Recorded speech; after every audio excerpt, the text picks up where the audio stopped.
Tomorrow's August 1st, and we're halfway done with summer, and we're halfway done with the year. And I tell you what, I'm massively frustrated at the fact that time is just slipping away. You should be furious, bro, that time is just slipping away, running away on you.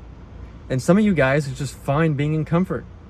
You said you were going to change your body 7 months ago, and you haven't done it yet. What are you waiting for? Are you waiting for a special invitation? You know, I find that a lot of times people are like, oh, I don't want to go on a diet because, you know, that means all the fun is over. Can't have anything fun. That's not true at all. Guys, I still have pizza. I still have ice cream. There's a balance you can do. And not everything has to be like a protein cake or something. Like, that's dumb. If you're going to have cake, have cake. But the key is in moderation, right? And to track that. But see, a lot of people are so lazy that they don't even want to track their calories. They don't even want to track their macros. If you can't even do that, how do you expect to like live a life worth living that you are proud of? Because I tell you what, if it was easy, everybody would do it. But because not everybody is doing it, that means that it's special. That means that you're going to be part of the 1%. Do you not want to be one of those guys who is like at the top of their game? That is a legacy for your family and your kids. Like, I want that. I want to have structure in my life. I want to be strong mentally and physically. And then I want to have that legacy. If you don't want to do that, okay, I don't know why you're watching this. But I think every man deep down really wants that.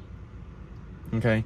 And yeah, consistency is hard. Sometimes we need accountability partners, because it's hard to hold ourselves to that standard when you have little voices in your mind from spiritual warfare saying, you don't need to do that. Nobody in your family has done that before, so why would you want to become a health nut? You know, and you start hearing these buzzwords in your mind, which is a bunch of nonsense. You can become the best one in your family. You can set the standard high. How many of you guys want to set your standards higher? Like, actually wake up when you say you're going to, and then hit the workout plan that you initiated. Sometimes, I get it, if you create your own workout plan, it's hard to follow that. It's easier for somebody to tell you what to do and you just follow in on that. I mean, it was for me.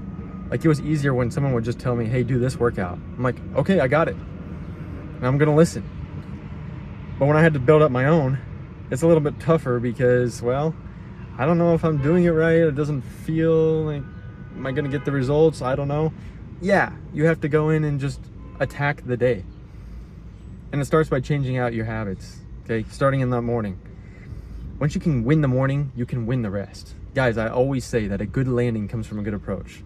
And as a pilot, like, I'm not gonna attempt a landing that my approach was bad. That's just asking for a mishap. So that's not gonna work for me. So what do? You start changing the way you think. You start changing the people you surround yourself with.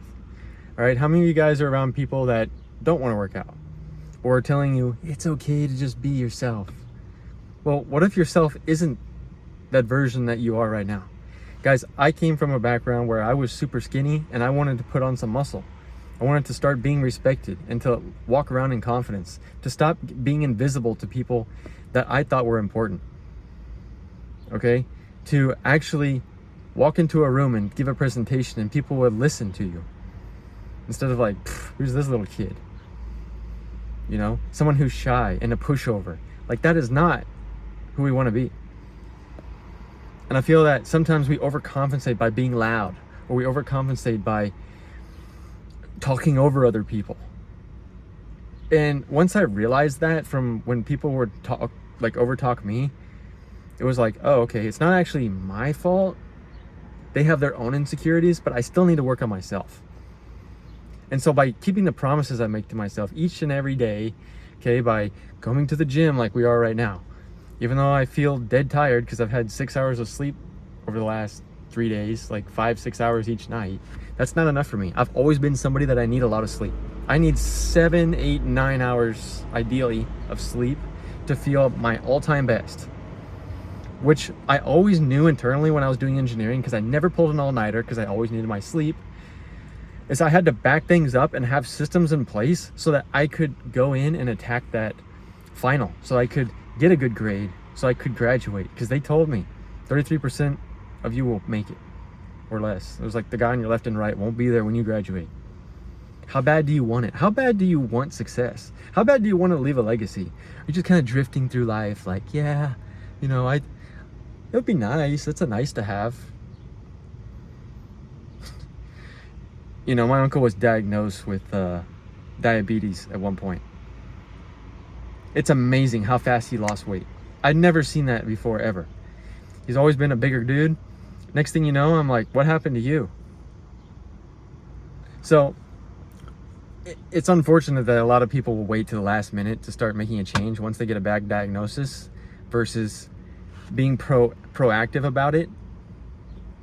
And I get it. People don't change until they have a pain point. But what is yours, right?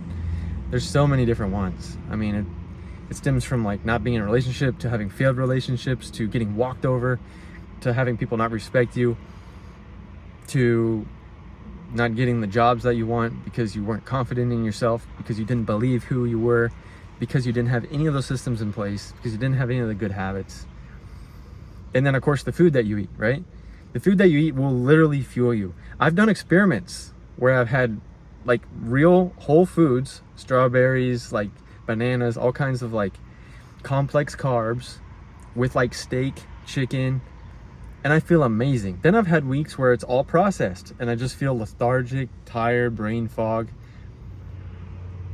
It all makes sense. I'm not saying you can't have those things like pizza and ice cream on special occasions. But something I like to live by is just walk the perimeter of the store. You don't need to go through the cookie aisle. Like, not everybody needs a treat all the time. What are you treating yourself to? Your failures? Like, makes no sense. And so I kind of grew up with having treats like on a Friday. Like, I always had to do the work first and then have treats. I always did my homework first and then went out and played with my friends. That's how it worked. I didn't go and have fun first and then do that. That's like a kid eating their dessert first at a restaurant and then having the entree. There's no incentive anymore to eat your entree once you've already had the fun stuff. So disciplining your mind in the sense that I need to do this hard work first and then maybe I can go out and have some fun.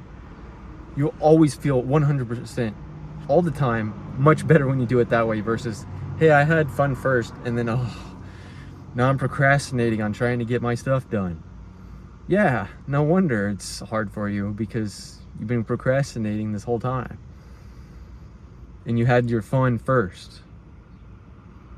I never liked stress. I live a stress-free life. People say I look like I'm 24, 23. Yeah, because I live relatively stress-free because of the way I've implemented things that I do. And that wasn't the way I used to be. I've had to build this up over time. And like I said, I was a small, skinny kid who gained muscle, but then I went too far and was too puffy, felt horrible, was a bad mental state, had acne all over my face. And I was like, I don't need to go to the doctor or anything. Like, I'm above that, right? Like, my ego's so high. And then next thing you know, I find myself in the doctor's office getting treated for cystic acne everywhere. Like, it was on my chest, back. It looked like I was on something, and I wasn't. I'm like, well, at this point, I might as well be. And these voices in your head will start playing these, you know, this spiritual warfare, as you call it. It's like, oh, wow, you could do that. No, you can't. Like, that's not what we stand for. And you have to be strong in your beliefs. What are your beliefs? What are you building your life on? What kind of structure are you building it on? And I get it. A lot of us have had traumas and stuff. I'm sorry life isn't fair. Okay, life is not easy. We don't belong here. How can you belong to a place you're dropped off at? You know what I mean? Think about that for a second. Like, or do we belong here? I don't know. I just spawned in. You know what I mean? And so we live our lives the best we can, and we are ambassadors for the Lord, and we share His love through the way we act and the way we treat others. And the best way to have abundance in your life is to feel good. And so think about that. We're halfway through the year, more than halfway, and we still haven't gotten to where we want to be.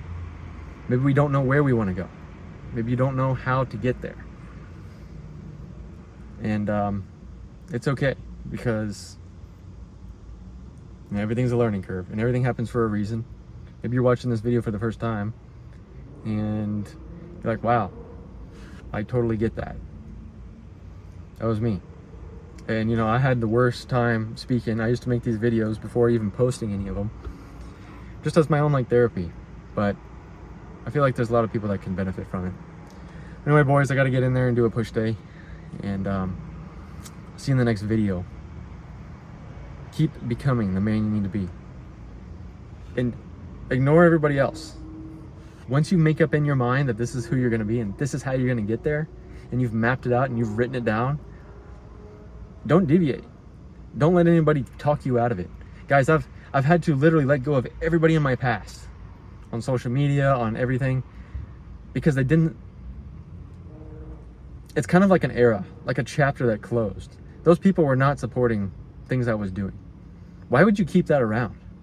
And people are like, oh, well, you know, it's like, you don't need to be nice to that. You just keep moving on. And I had like no problem just cutting people off that way. To create a new life, to be the new person I need to be. So keep that in mind as you move forward. Sometimes to build something new, you have to get rid of the old. And you just gotta let go, you know? Anyway, boys, talk to you in the next video.